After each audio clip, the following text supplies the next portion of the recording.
Hello, everyone. My name is Christopher Lindstrom, and I'm the clinical education specialist with GE Healthcare.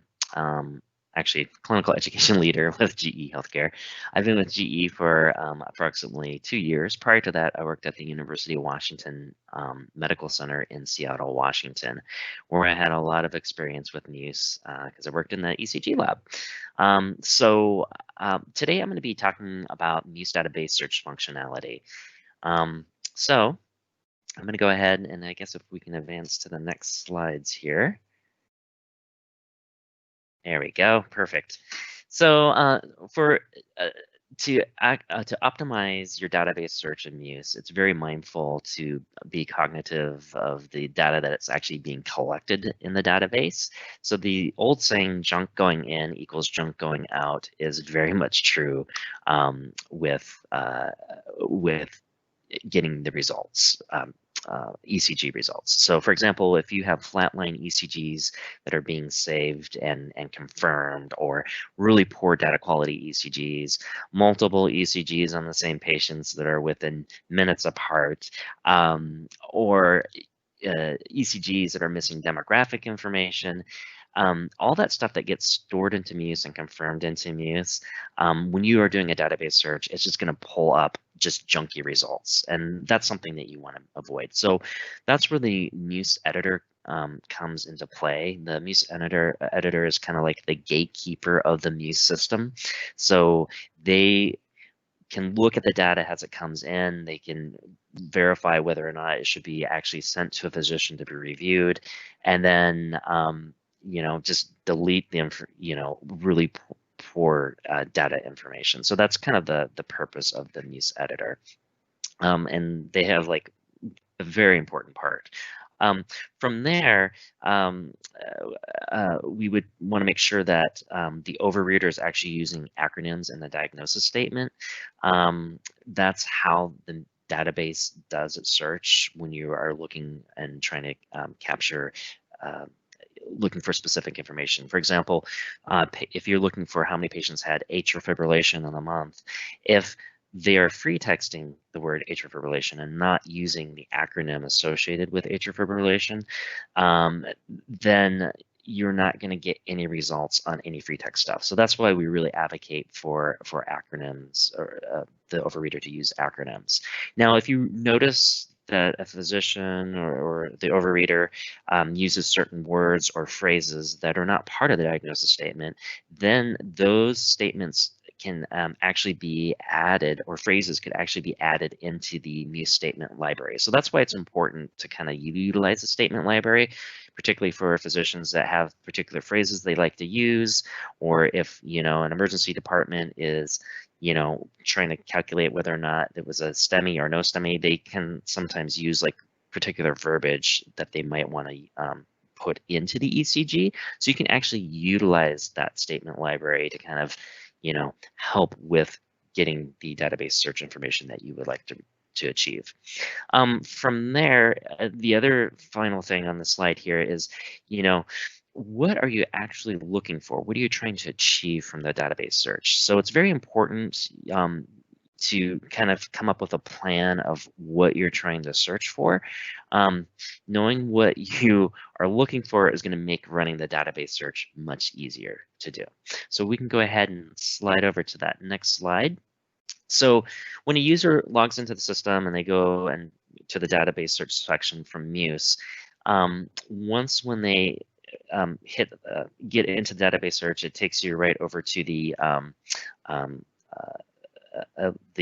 forget the name of it right here. Oh, yeah, it just takes you over to like the schedule search area. So the schedule search area, if you just right click in it, it will open up the little window here. So on this little windows that you see on the screen, it's on the left-hand side of the screen, it's a template search. On the right-hand side, it's a user-defined search. It's the same window that pops up, but with the template search, we have about 11 or so kind of predefined templates that you can go ahead and search for database information off of. And mostly this is going to be used for kind of checking productivity either by location or seeing, how many ECGs a physician read. So it's more kind of based towards kind of productivity and just kind of general information. If you don't feel like you're going to need to use a template search, and if you want to kind of narrow your information down to something a little bit more specific, then you would do a user-defined search by just clicking that little box on the lower left-hand side that says user-defined search. Once you do that, it just kind of shuts off the template search ability, and it will take you into that user-defined search field. Once when you select OK, then the kind of scheduling screen is going to pop up for you. So we can go ahead and go to the next slide over here. So this is how you would kind of set up your database search. First, you would go to the scheduling section, and in that scheduling section, you'll be able to kind of give the report a title name, and usually we recommend that you kind of give it a title name that is going to be relevant to your search. So, for example, if you're going to use a user-defined search and you're searching for acute MIs in the ED, then you should probably label it acute MIs in the ED. Instead of saying something that nobody is going to kind of understand. So you're kind of building these database searches, not only for yourself, but for other people that might want to run those reports. So on the left-hand side of the screen here, you're going to see that we have a template search, and underneath that template search, it comes up with its own like little predefined name, but you can kind of name it anything that you want. You can say like it's a template search and that you're looking for stuff from a particular location.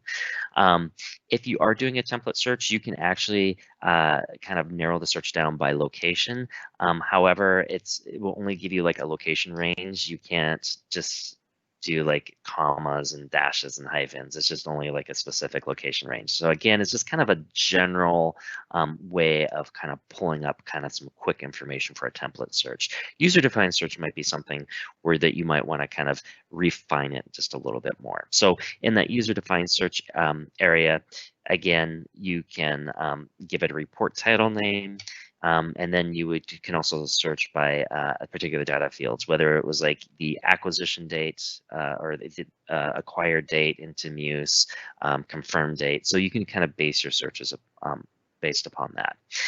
If we go over to the next slide, we can take a look at kind of scheduling. So the when scheduling is more like for manual or automatic searches.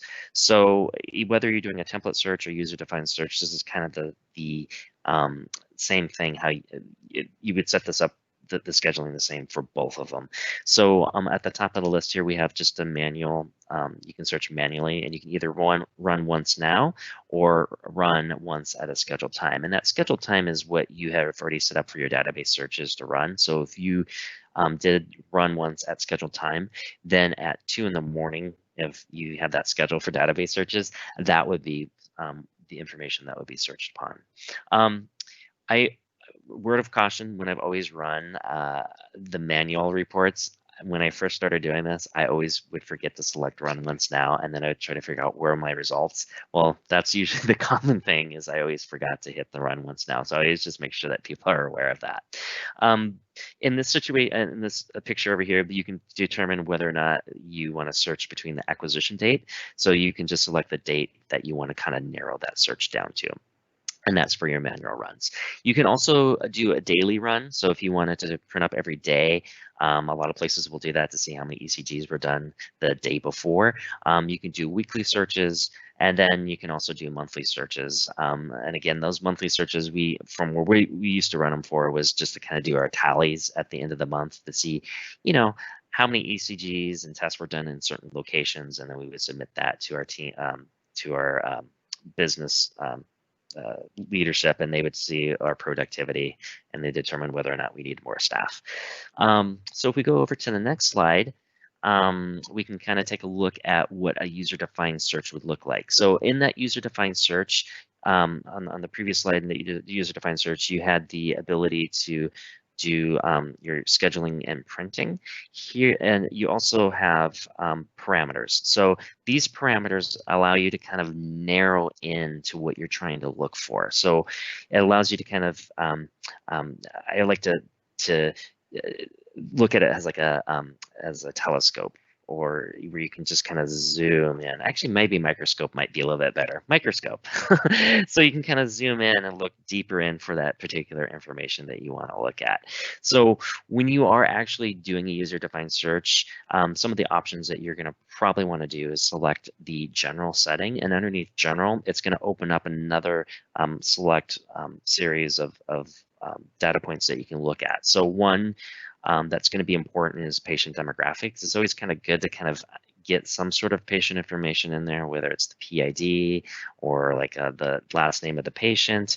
And then from there, if you want to narrow down even further, then you would want to make sure that you pick up maybe like the test demographics and start adding stuff in there, such as location, maybe ordering provider. You know, you can kind of just add as much information that you want in there. And to keep in mind, the more information that you're adding in or that you're trying to search for, the more that you're narrowing down your search, the more that you're just kind of honing in on what you want. And then, and again, you can just add as much you want into these different areas there. If we go over to the next slide, we can take a look at adding kind of the ECG diagnosis statements for a user-defined search. And this is where it comes in pretty handy to kind of figure out, you know, if you're going to be searching for like, you know, acute MIs or STEMIs, whatever, what of information that you're trying to put in there, like, you know, how many patients had atrial fibrillation from, you know, the surgery department or the pre-surgery department. So kind of looking at information like that. So it's pretty simple. So if you were just underneath general, if you went into the resting ECG area, and you go over to diagnosis for resting ECG and select diagnosis statements, a little window will pop up kind of on the bottom portion of the screen next to kind of the operator window, to the left of operator window.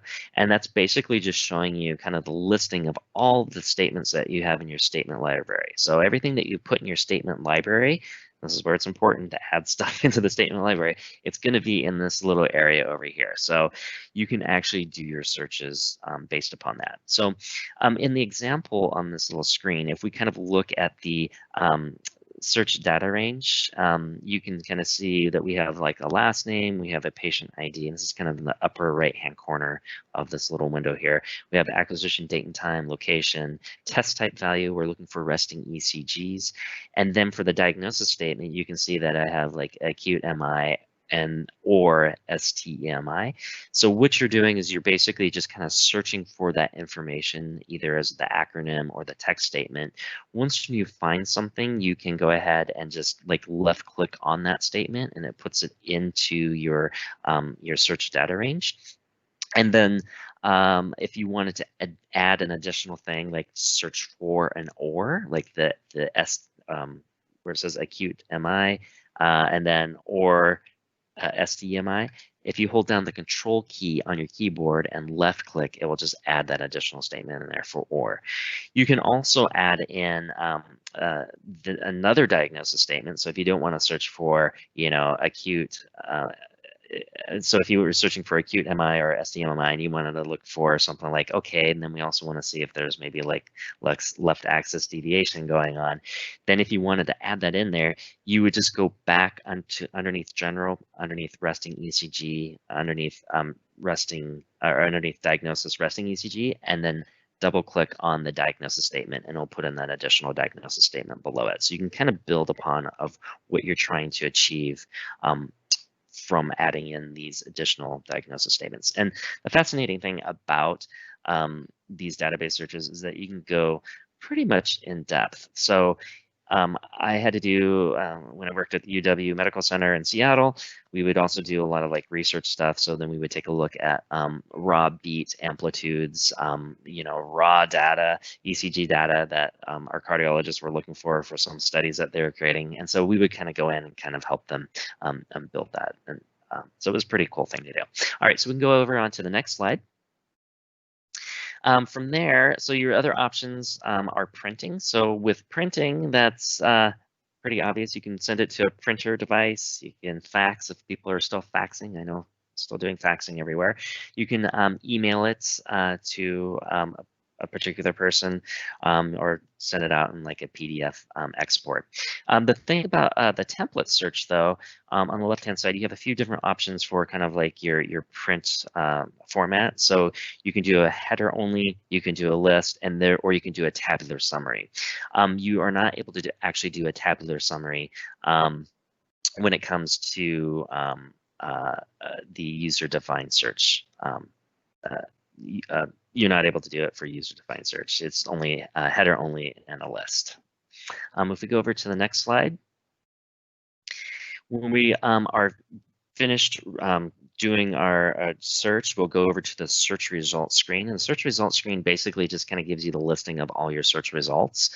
One thing I've learned about the search results screens, if you never delete any of the search results, you're going to have a lot to go through. So it's always important to kind of make sure that the search results are actually relevant, and if they're still useful for you, and if they're not, then you have the ability to kind of delete them. If we go over to the next slide, we can kind of take a look at the types of a search result. So from the types of the search result, we have a template search and a user-defined search. That template search actually has a few different things than a user-defined search. Since a template search is kind of something that is manufactured and kind of controlled, you have the ability to kind of look at the details of your results. You also have the ability to kind of look at tabular summary and then an hourly breakdown. A user-defined search, since you're narrowing down and focusing in on it, it's not going to allow you the ability to have a tabular summary or an hourly breakdown. So it just kind of gives you a listing of that information. If we go over to the next slide, it's kind of just an example of what a template search would look like. So it's just showing you what a detail looks like, a tabular summary, and then the hourly breakdown. We can go over to the next slide. So user-defined search results. So this is if you were to open up one of the search results, it will open up the window for you. You can view whether or not this data would actually belong in this and is something that you want to keep. If you don't want to keep, you can remove it by just clicking on the upper left-hand side of that ECG. It would just remove the information. You also have the ability to kind of print the information as well. If we go to the next slide, then you have the ability to kind of print results, export your results. Exporting results can be exported into particular different files that you have set up. So if you maybe had a training file or something like that, you can have it sent into a training file for fellows. But it's kind of that comma delimited information that's going out there. You can also print select tests. So on that list from the search results, or that you open up on that list, you can print selected test, or you can print all tests from there.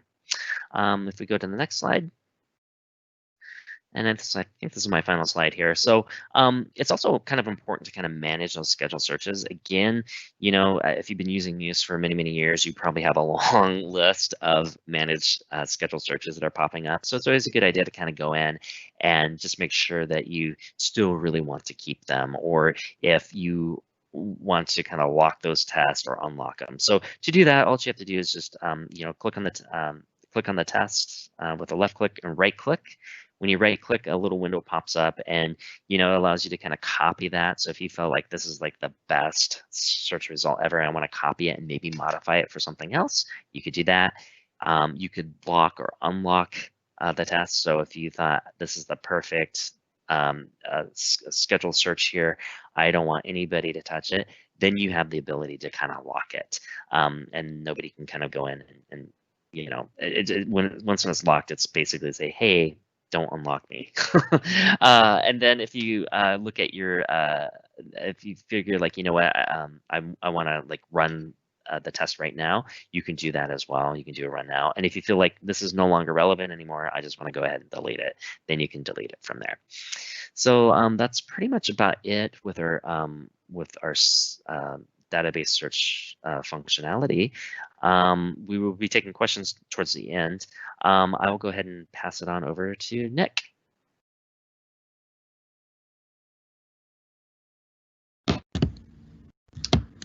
Hi, everyone. Can you see and hear me? Yes. Excellent, excellent. Thanks so much for that intro, Christopher. That was a great segue into ECG Insights from the database search through Muse. So Muse ECG Insights is an offering which provides us an opportunity to really bring to life the data that's within Muse. Next slide, please. Excellent. So if we were looking to put a container around what ECG Insights is as an offering, it really is a couple of different things. Next slide, please. ECG Insights is fundamentally two different deliverables for you, the customer. One, it's a data visualization platform which is built off of Tableau. Some of you may already be using Tableau as an analytics visualization platform today. Also, we have a consulting engagement which is integral with this offering, which allows you to not only be able to visualize your data, but also extract actionable insights to improve both your workflow as well as your outcomes. Now, ultimately, this relationship that we're forming with this consulting engagement really brings your experience with Muse full circle. And the fact that what we're trying to do is have an ongoing relationship where you can maximize the use of Muse and make sure that it is working as, I should say, the best as possible for each one of your individual Muse systems. Next slide, please.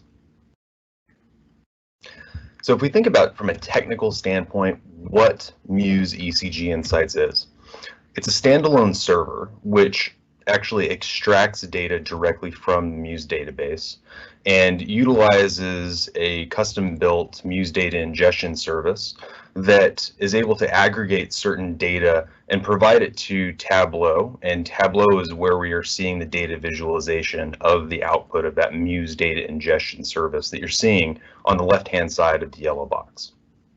Once we are presenting that data with the Tableau dashboards that are already pre-created for pretty much anybody's workflows, we also have an opportunity to customize or create unique dashboards based off the data that we're pulling in from the Muse data ingestion service.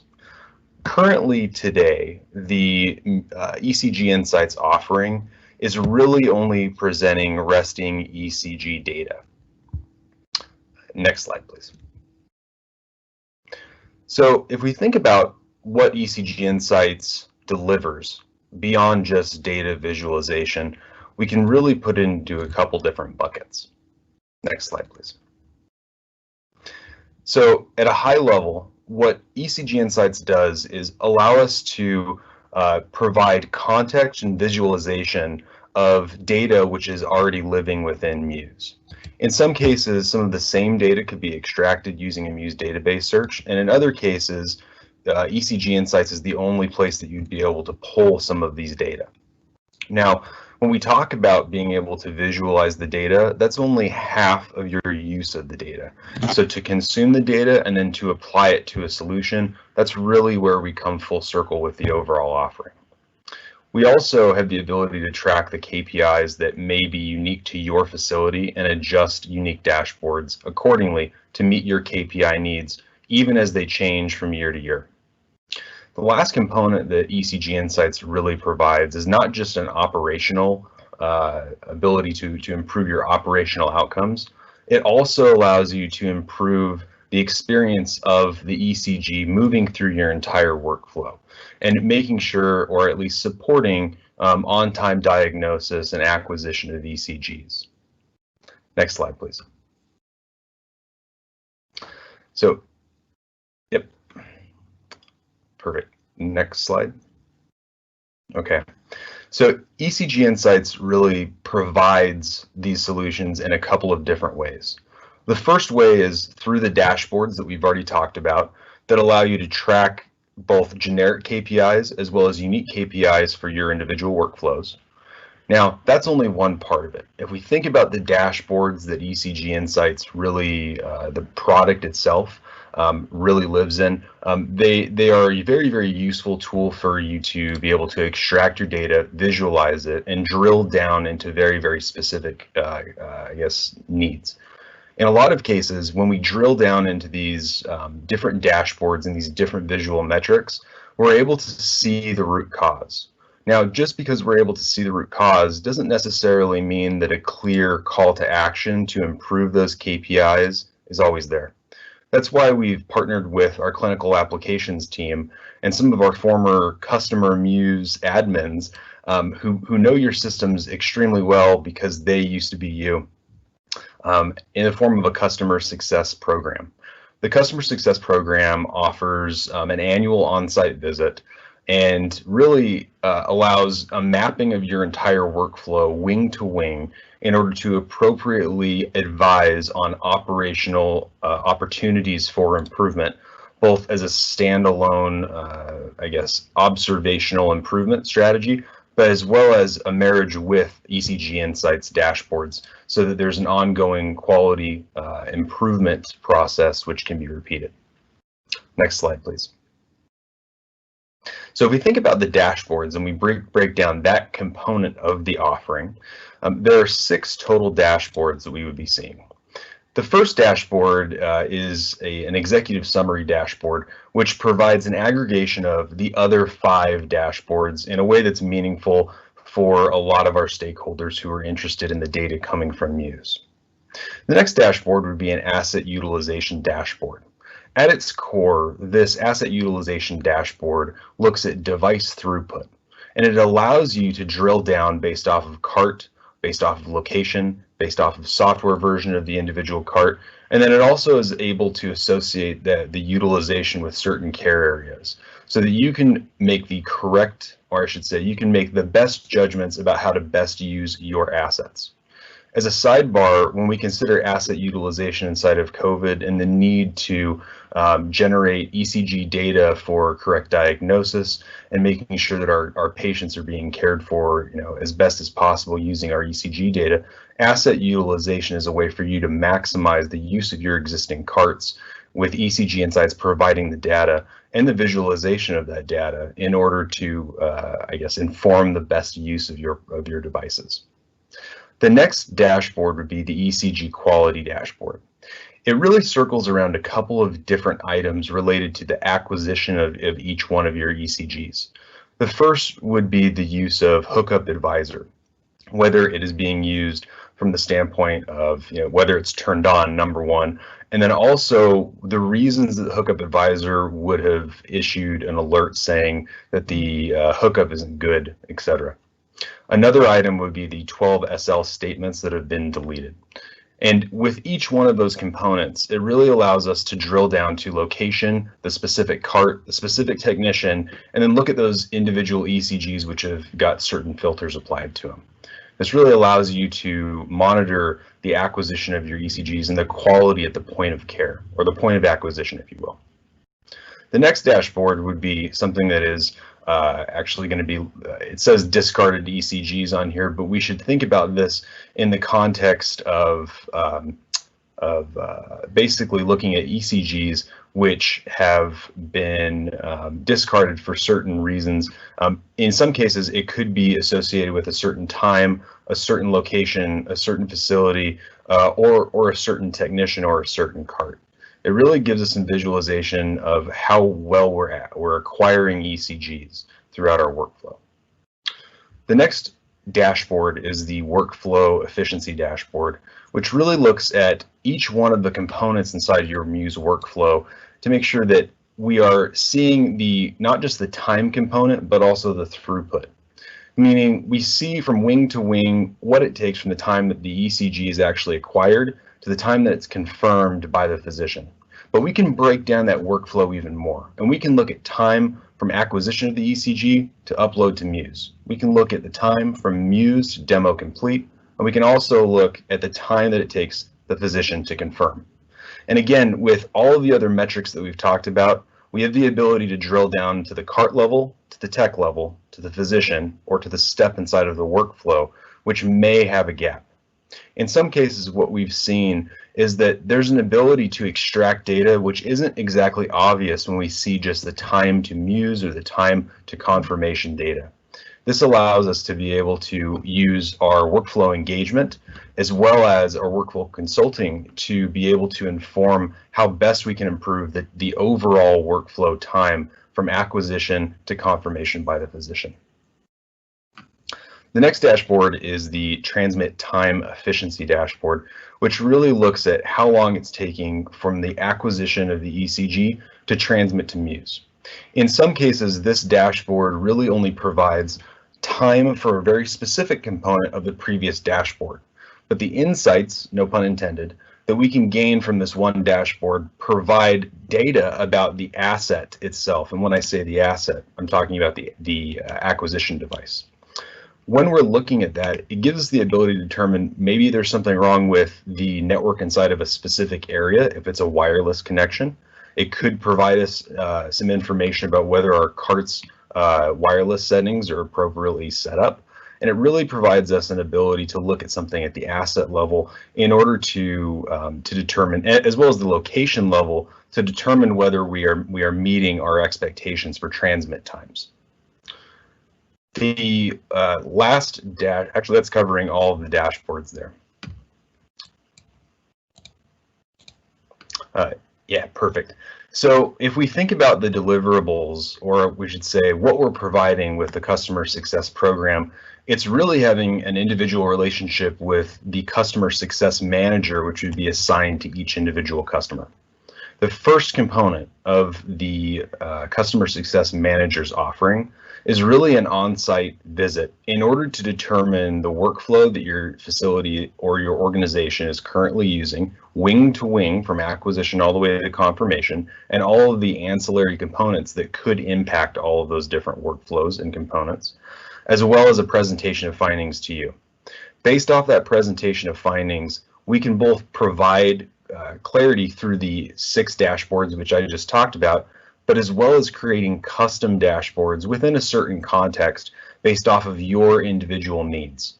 This way we're meeting a generic KPI need, which could be translated across multiple different customers, or I should say multiple different Muse sites or servers, and we're able to provide something which is unique for you to meet your unique needs. The last component is a continuous engagement throughout the year and also throughout the term of the engagement. What this looks like is actually a customer-defined interval in which the customer success manager would be reaching back out to you, looking at your KPIs, reassessing whether there needs to be other interventions or suggestions made in order to meet your KPI needs and your KPI targets. Next slide, please. Okay, so I think that we're going to reserve the questions towards the end.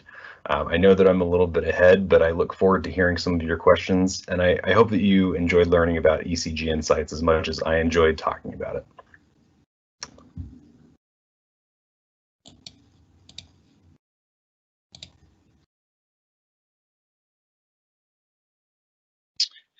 Hello, everyone. Thanks, Nick. My name is Christian Johnson. I'm one of the database conversion specialists for the Muse product. I'm going to talk to you about some of the projects that we do through the database conversion team. I want to go to so what we kind of do here, you can kind of break it down into a couple different groups. We have kind of what we consider as consolidation tasks. One of the most common ones that we would do is a PID change, where we and that typically goes when you're changing your HIS vendor. If you're going from a Meditech, for example, to a Epic, and we need to change the MRN number in the back of the Muse system. And then we also can do what's considered what we call a migration, where we have potentially 2 customers that maybe a hospital was purchased by one, and they have 2 separate Muse systems, and now we're going to collapse it down and combine it into one Muse system.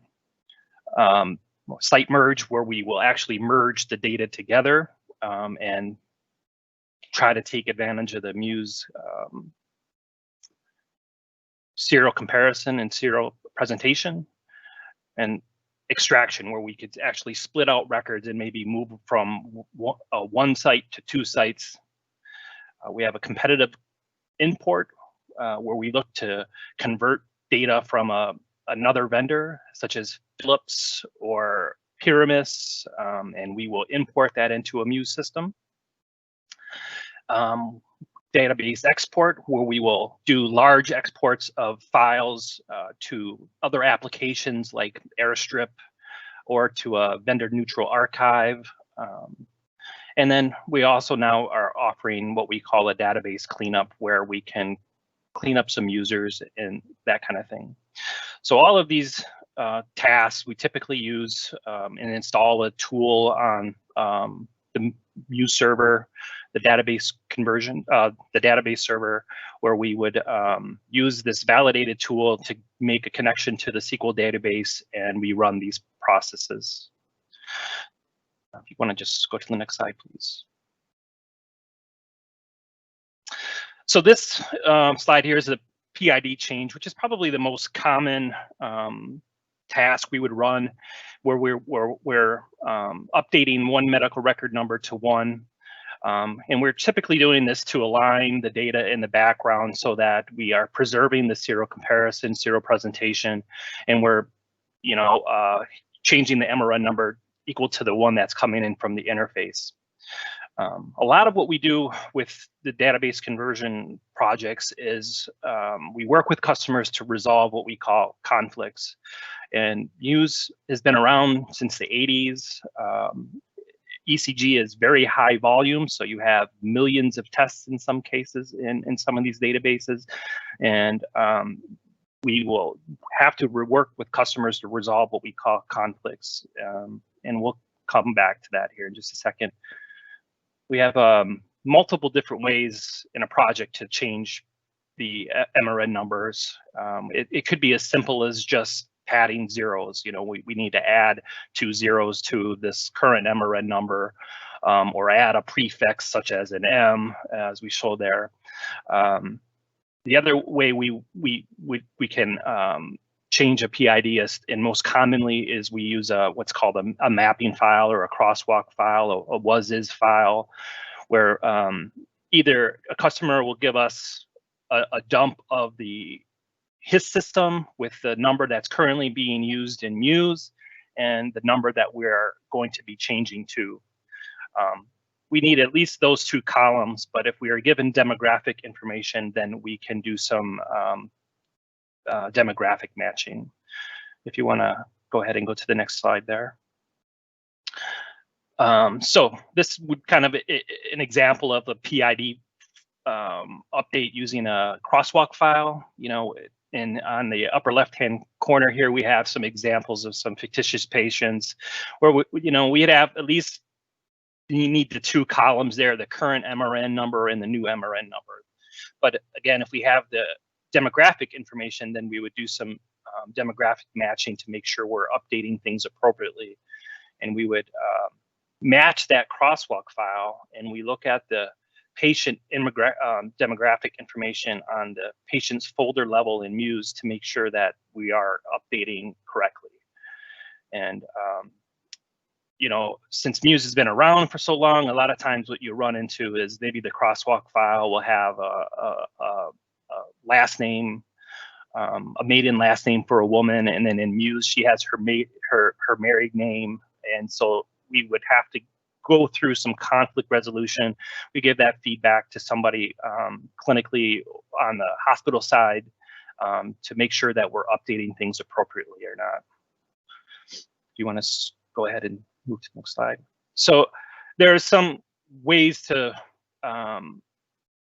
resolve these conflicts. We could just say, okay, if there is a point of conflict where the last names don't match, the date of birth doesn't match, then we would not update those records and they would just remain in the MUSE system unchanged.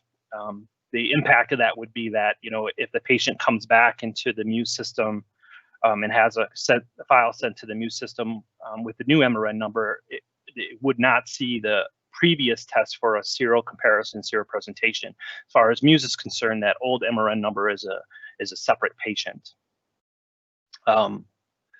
We could assume the values from the crosswalk file. So, if we go through this conflict resolution and we determine, okay, that Peter W in MUSE really is Peter, we can go ahead and update the MRN number to the current the new one, and update the demographic information in MUSE to be equal to the mapping file name.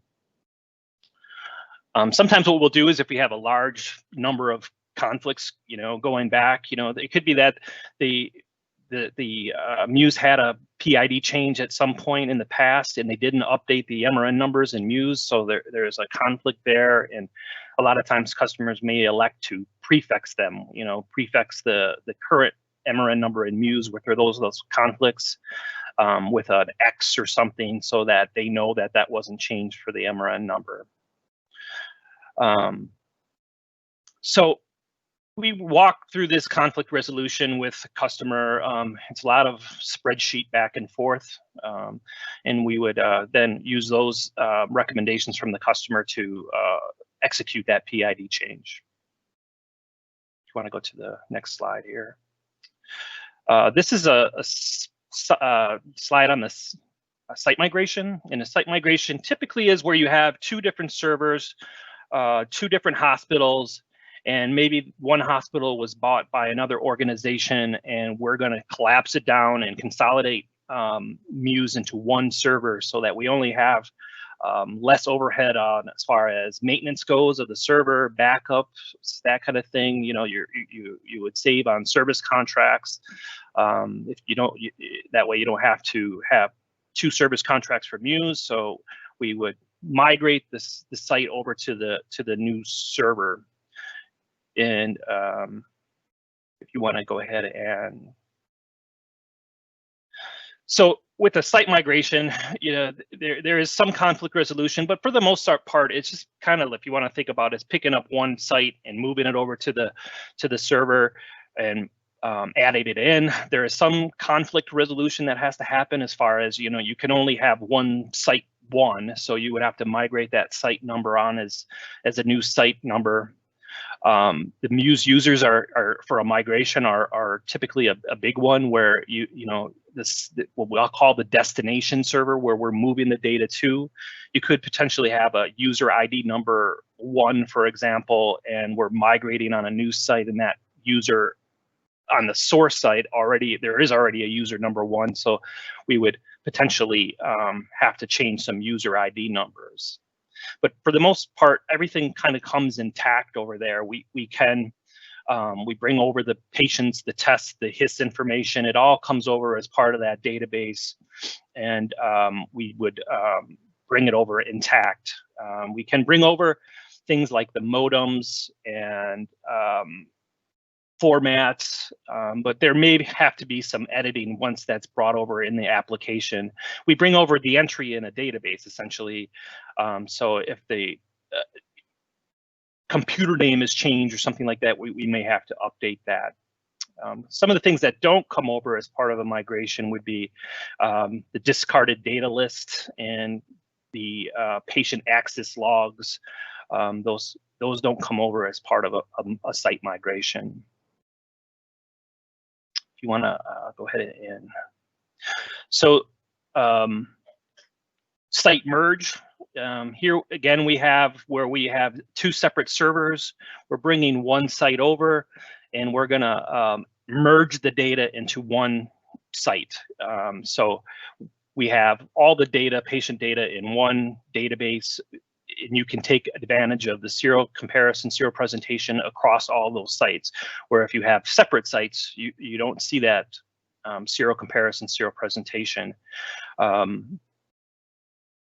And for that to work, as the first point there is that the huge one is that the PID schemes typically you want to have the same in the one enterprise site, and if they're you don't want a conflict where you have one patient ID 123 is Christian Johnson and 123 from another hospital is somebody else, where there's a conflict there. So the patient data, the locations, the users, the statement library, all that is kind of consolidated down into one site. Okay, so the site resolution for conflicts here, we have, the site number will We need to change all the devices if you have multiple sites. So part of the downtime cutover plan would need to be coordinated, where now we're switching the devices on the ECG cart, stress test monitors, Holter, any of those devices during a downtime cutover plan would need to be reconfigured and point to the new site. The user ID number, that could be a big impact if people are typing in a user number on a cart and when they're doing ECGs, they may need to start using a new number as an acquiring technician once we do a consolidation. The clinical workflow in Muse typically has a huge impact in that you could have multiple different workflows on more than one site, and when you consolidate everything down, you may have to reconfigure profiles so that you're accommodating workflows for multiple different facilities. So if you want to see when you're logging in as a end user for hospital A, and you only want to see your edit list like you're used to seeing it on a separate site, those profiles would typically be reconfigured with location ranges. So we would put each facility in its own range, like hospital A would be location 0 through 100, and then hospital B would be location 100 through 199. And then we would reconfigure profiles so that when you log in as a technician, you're only seeing specific locations. Can you go back once here? Okay, so HIS locations, those, you have to have unique HIS locations for each facility, so you can't have one ER location for multiple facilities, so they would all have to be unique. When we merge data, we do not merge HIS information, so we can kind of preserve either the source or history of the destination or source. The big one when you're doing a site consolidation here is the statement library, and this can have a huge clinical impact. And as Chris Lindstrom mentioned earlier, we recommend that people don't change the statements in the statement library for GE statements from statement number 1 through 1699.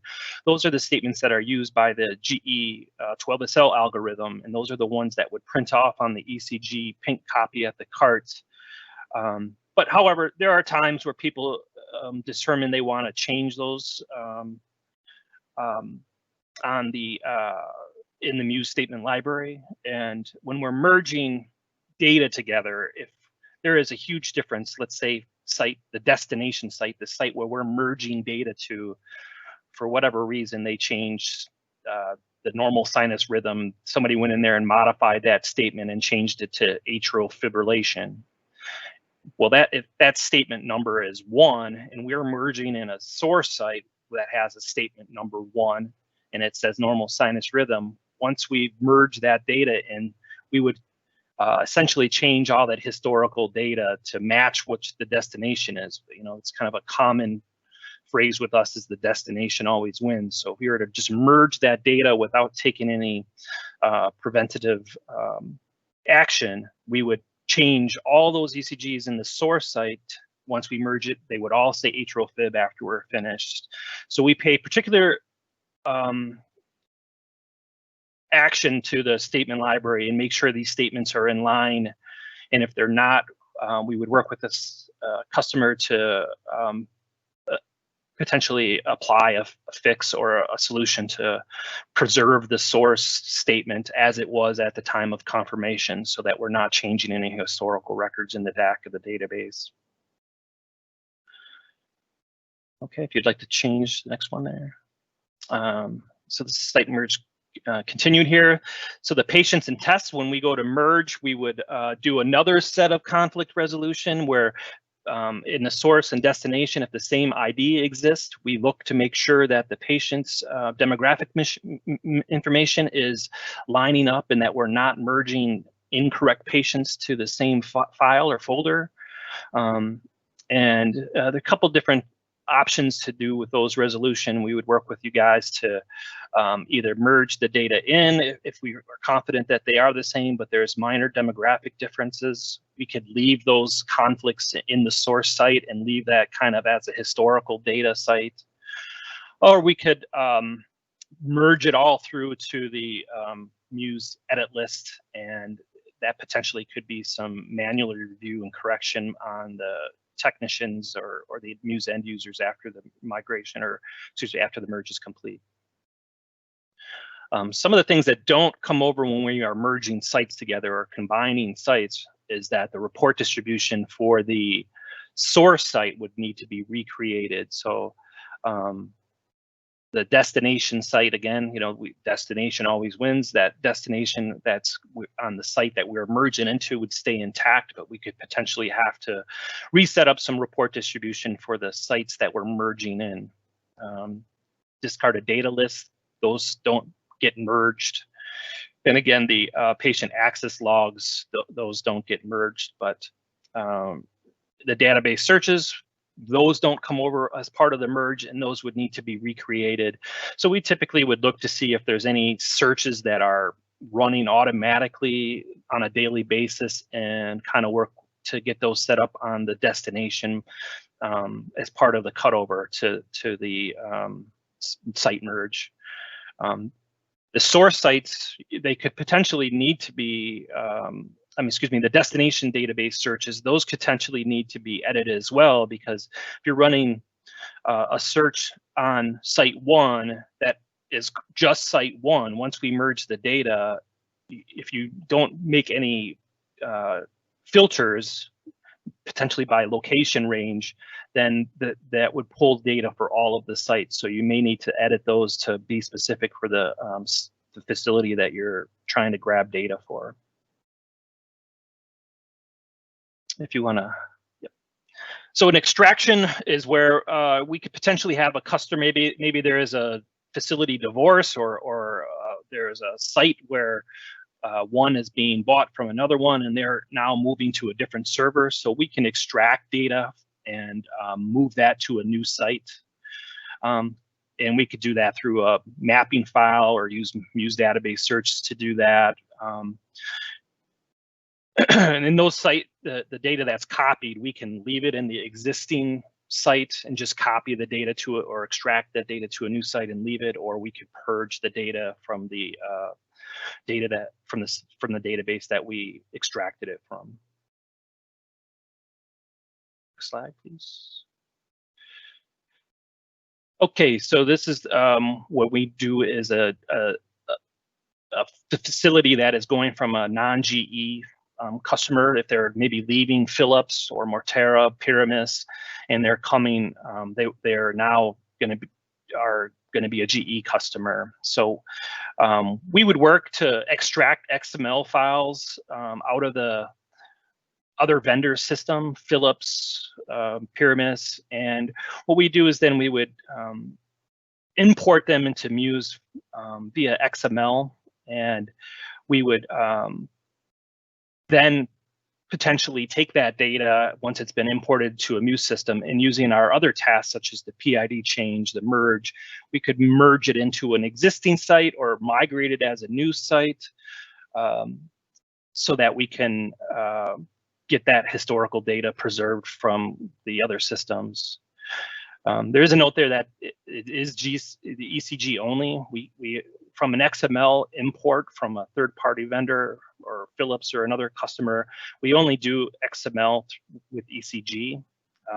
We do, however, now with the capability of eDoc with MUSE, if the customer can get a PDF file or some other file that is able to be acquired via eDoc, we can do a import of that data through eDoc and bring it in, stress test that way or Holter that way. And we can do it in 2 or single pass. And what that means is that we can take a snapshot of data, convert it, import it in, kind of add it to the MUSE system prior to a cutover. And then once the customer cuts over to MUSE, we do a residual kind of data pull, and then we would merge that data in post go live. There would be a slight lag where you would be missing data, but for the majority of the data would be there prior to a Muse cutover. Or we would do a single, what we call a single pass, is where the customer may cut over to a Muse system, and then they clean up their pyramid system, make sure everything has been transmitted in, confirmed, and once that has been completed, then we'll do one data extraction and then import it into a Muse system and then combine it with another site or add it to a Muse system as a new site.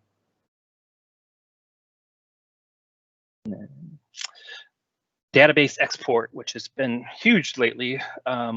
We typically would do this is like, if we want, we have customers recently have been doing a lot of COVID testing, and we've been taking whole Muse systems, millions of records, and doing that and database export to XML, where they were potentially importing the XML file in and doing some computer learning on that. And so we would take that data over to usually a test server or some other separate server so that we're not impacting the Muse environment. And we would automate a process using SQL, and we export a file out maybe every second or so to export them out so they can be acquired into another system for research. We could do that from HL7 if we're doing like a backload to update maybe some URL links in an EMR, to a PDF, to up to DICOM, where we can actually, with version 9, we can export DICOM out to then potentially a vendor neutral archive, a VNA.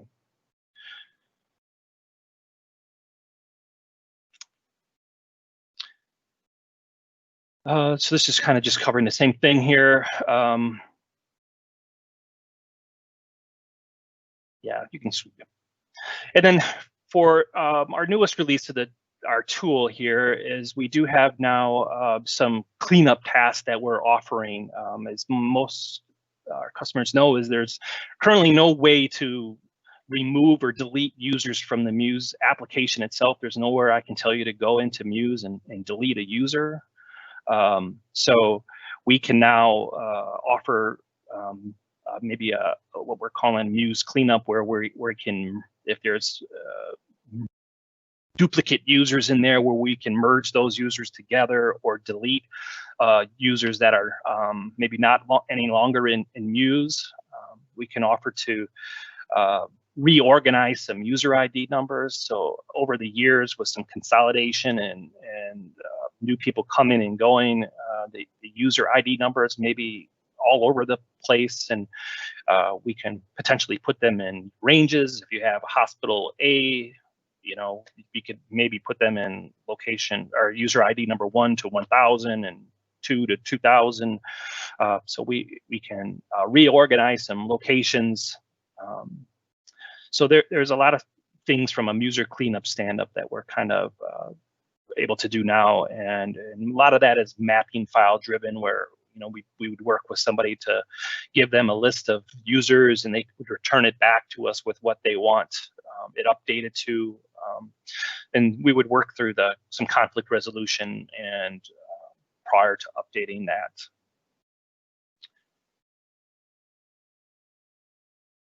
You can go next slide. So just really quickly here is like all these tasks, we can either do one kind of project, or these tasks can be kind of combined, and most of the time are, where we're doing more than one task at a time. But it's a lot of back and forth with the customer, exchanging spreadsheets and going through conflict resolution and making sure that we're updating the data correctly going forward, and that everything is being updated in the background in the SQL tables correctly when we're doing these consolidation